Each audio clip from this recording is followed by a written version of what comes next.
काही दिवसांपूर्वी बातमी आली की पोलीस अधीक्षक कार्यालयामध्ये जो काही मुद्देमाल जो अंमली पदार्थांचा सील केलेला होता तो गायब झाला आणि तो उघडकीस आला पुणे ग्रामीणच्या पोलिसांमुळे।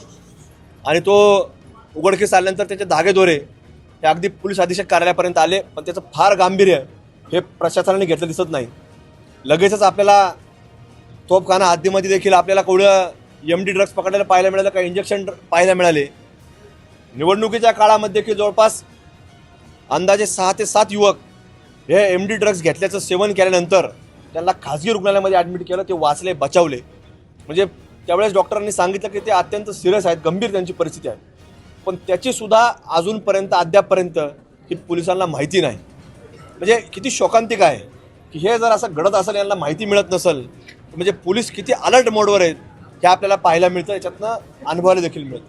म्हणून आज आम्ही मागणी केली की ह्या अंमली पदार्थांची जी तस्करी करणाऱ्या ज्या टोळ्या तयार झाल्यात, याला फार कोणाचा आश्रय, राजाश्रय ते तपासलं गेलं पाहिजे।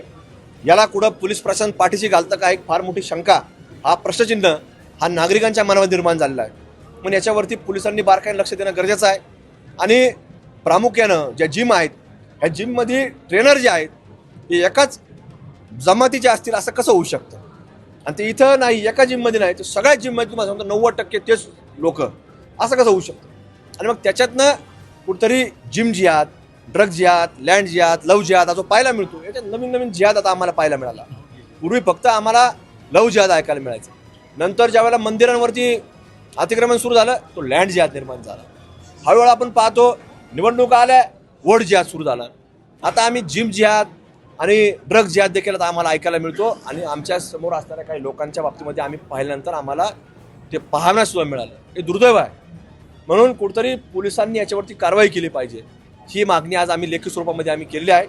या महाविद्यालयांमध्ये टिबल शीट येणारे मुलं, बिगर नंबरचे असणारे गाड्या, या पोलीस अधीक्षक कार्यालयाच्या बाहेर कुठल्याही प्रकारे, म्हणजे एखाद्या परिस्थिती नाजूक असेल आणि टिबल शीट गेलं तर वेगळी गोष्ट असते, पण हे सगळे लोक तुम्हाला सांगतो टिबल शीट आणि कुठलाही पासिंग नसणाऱ्या गाड्या, म्हणजे काही दिवसांनी असं होईल की म्हणजे पी पासिंग असणाऱ्या गाड्या दिसतील, म्हणजे पाकिस्तान पासिंग असणाऱ्या सुद्धा गाड्या आपल्याला इथं अहिल्यानगरमध्ये SP चौकात दिसतील, अशी परिस्थिती आपल्याला पाहायला मिळायला लागलेली आहे की त्याला कुठेही पासिंग नाही, काही नाही।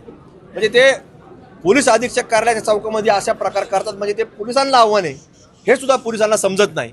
इथंच जर सिग्नल तोडत असतील, इथं जर तुम्हाला सांगतो टिबल शीट बसत असतील, इथं जर त्या गाड्याचा नंबर नसतील, तर पोलिसांसमोर हा फार मोठा प्रश्नचिन्ह आहे। आपण पाहिलं की काही DYSP टिप्परसे साहेबांनी काही विशेष मध्ये मोहीम हाती घेतली आणि जे मिनी पाकिस्तानमधून ज्या गाड्या बाहेर यायच्या तर त्यांच्यावरती सायलेन्सरवरती कारवाई केली, ते त्यांचं अभिनंदन आहे त्या बाबतीमध्ये। पण अजून 10-20% टिप्पर साहेब राहिलेले आहेत काही लोक, ते सुद्धा तुम्हाला सांगतो ठेचून काढावं लागतील। ते रात्री 10-11च्या पुढे नंतर बाहेर निघतात आणि स्टँडचे परिसर विशेषतः असतात, आमच्या जे समाजाचे काही लोक असतील त्या महिलांपर्यंत जाण्याचा प्रयत्न जे करतात, तर याच्यावरती देखील पोलिसांनी कुठेतरी कारवाई करणं अपेक्षित आहे। म्हणून पोलिसांनी याच्यामध्ये पुढाकार घ्यावा अशी एक लेखी स्वरूपाचं विनंती आम्ही आज आमच्या विद्यार्थी बंधू भगिनींच्या वतीनं केलेली आहे। तर याच्यामध्ये सुधारणा झाली नाही, लोकशाही मार्गाने देखील वेगळं आंदोलन या प्रशासनाच्या विरोधामध्ये याच कार्यालयाच्या बाहेर आम्ही या ठिकाणी आम्ही करणार आहोत।